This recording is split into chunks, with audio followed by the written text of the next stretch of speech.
Ça y est, nous voilà dans la troisième partie de notre road trip moto. Après avoir sillonné le sud de la France en passant par la Lozère, en allant à Albi, en poursuivant jusque dans les Pyrénées jusqu'au cirque de Gavarnie, on a ensuite traversé la frontière espagnole pour rejoindre le canyon de Ordesa. Et c'est d'ailleurs de ce canyon que nous partons ce matin pour rejoindre le superbe désert des Bardenas en Espagne. Mais en chemin, tiens-toi prêt, car on va voir des choses assez exceptionnelles.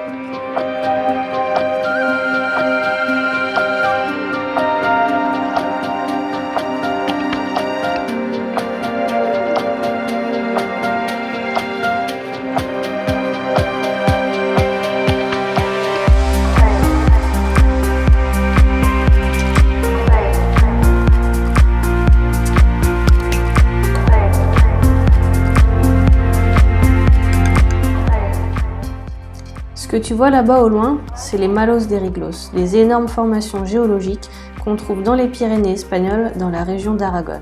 Et ces énormes pics rocheux culminent à près de 1000 mètres d'altitude et les plus hauts, les plus impressionnants, font près de 300 mètres de haut. Et je peux te dire que c'est une destination très prisée des grimpeurs.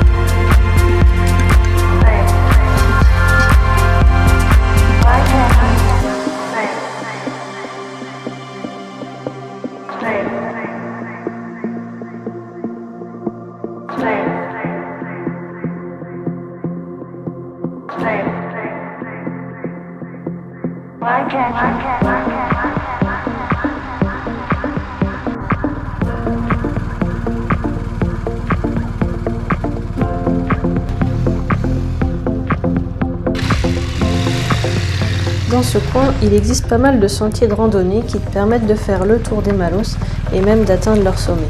Bon, seulement pour les plus petits, voire les moyens.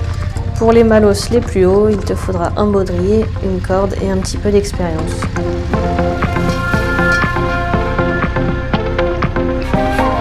Dans tous les cas, les Malos de Riglos, c'est un point de passage obligé si tu arrives des Pyrénées et que tu vas dans le désert des Bardenas.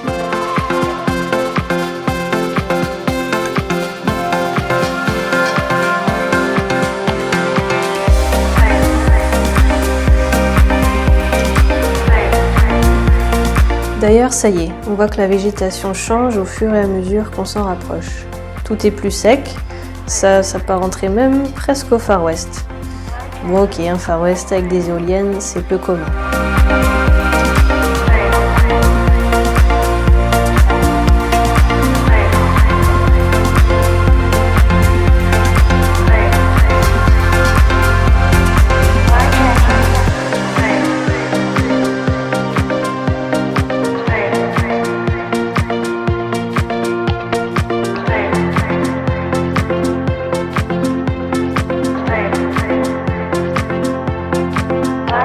Une petite pause s'impose. Ça y est, les pilotes et les copilotes ont débriefé du parcours à adopter.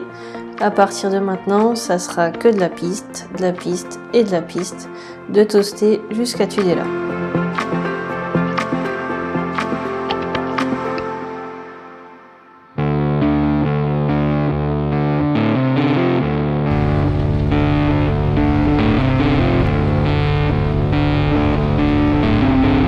Ça y est, nous y voilà enfin, le fameux désert des Bardenas. Bon, nous aujourd'hui, pour commencer, on attaque par sa partie sud, depuis Tosté. C'est la partie qu'on appelle Bardena Negra. Alors pourquoi Negra ? Tout simplement à cause de ces buissons qui la rendent plutôt sombre, comparée à la partie nord qui elle est plutôt très claire et beaucoup plus aride. Alors pour commencer, c'est pas forcément la partie la plus caractéristique du désert, mais elle est super vallonnée et à traverser en moto, c'est un vrai bonheur.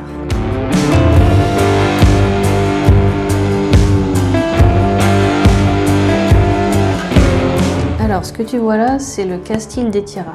En gros, c'est l'emblème du désert des Bardenas. C'est un peu le truc pour lequel tout le monde vient ici. À la base, c'était une colline, mais avec les années, avec le vent et la pluie, tout s'est érodé et aujourd'hui, il ne reste plus qu'une cheminée de fée.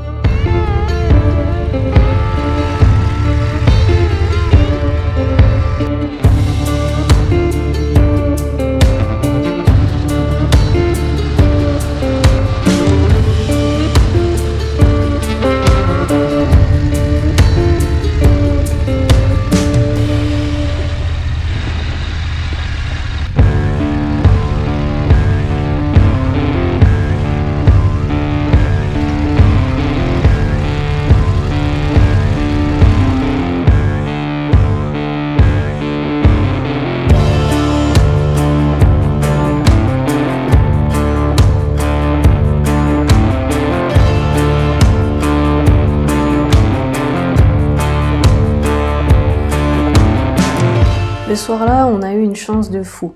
Le contraste entre les roches et le ciel était incroyable. Ça faisait presque même un peu apocalyptique.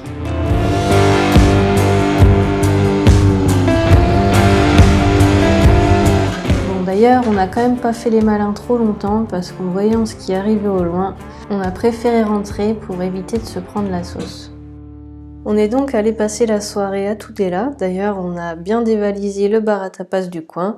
On a passé la nuit là-bas et maintenant c'est reparti pour une nouvelle journée.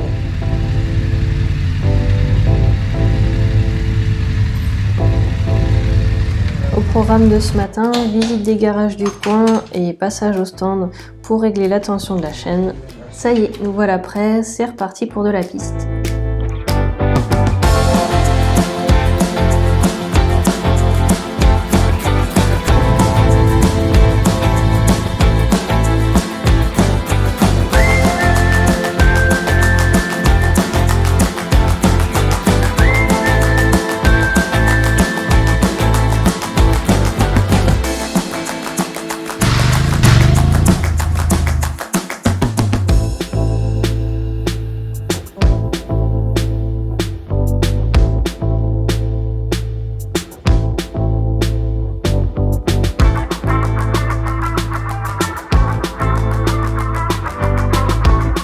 Après avoir passé 2 jours à arpenter les pistes du désert des Bardenas en long, en large et en travers, on reprend les petites routes direction le nord pour se diriger vers le canyon d'Arbaïn et les sources de Baquedano.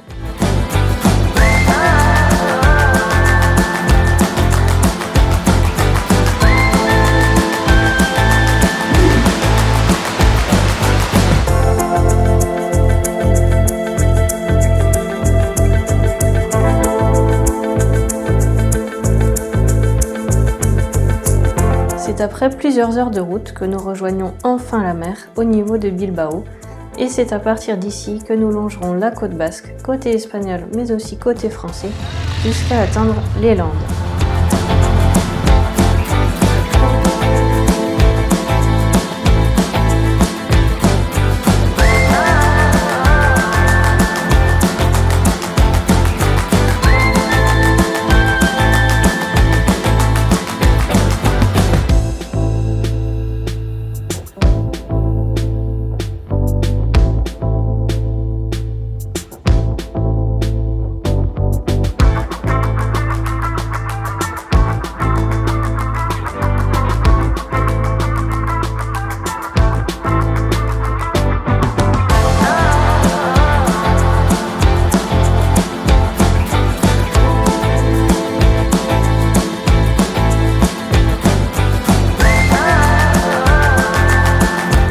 Côté espagnol, passage par Bermeo, Urdaibai, Mutriku, Zumaya, Pasai d'Oniban, Hondarribia.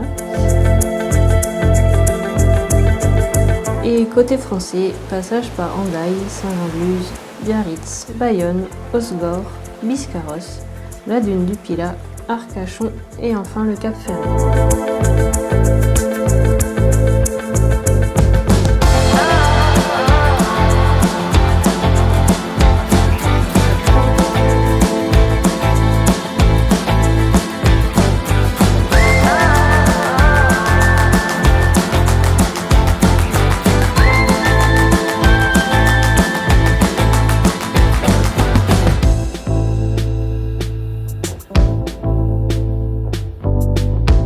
Et voilà, encore un joli road trip qui prend fin. Près de 4200 km depuis notre point de départ en Lorraine. Des paysages à couper le souffle et surtout ultra variés.